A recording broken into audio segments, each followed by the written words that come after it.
जैसे साड़ी का है बॉर्डर वैसे ससुर के आर्डर, जैसे साड़ी का है बॉर्डर वैसे ससुर के आर्डर, आर्डर माने के पड़ी हो ससुरवा में, आर्डर माने के पड़ी हो ससुरवा में, ससुरवा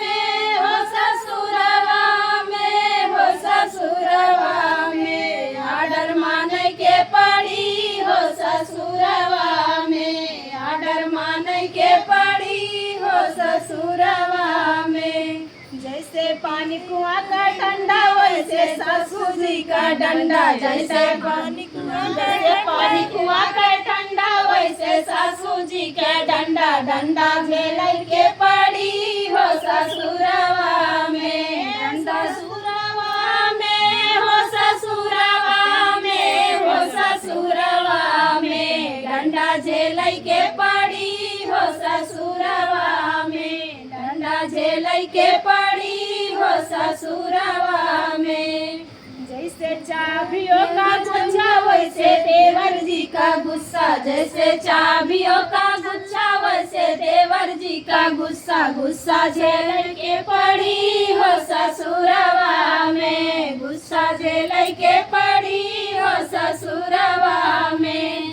ससुरवा में ससुरवा में हो ससुरवा में, गुस्सा झेलै के पड़ी हो ससुरवा में, गुस्सा झेलै के पड़ी हो ससुरवा में। जैसे सावन का है डेरा वैसे नंदी जी का डेरा, जैसे झेलै के पड़ी हो ससुरवा में, ससुरवा में हो ससुरवा में हो ससुरवा में, देवर झेलै के पड़ी हो ससुरवा में, देवर झेलै के पड़ी हो ससुरवा में। जैसे वर्षा की है धारा वैसे बलम का प्यार, प्यार मिलेगा जरूर हो ससुरवा में, प्यार मिलेगा जरूर हो ससुरवा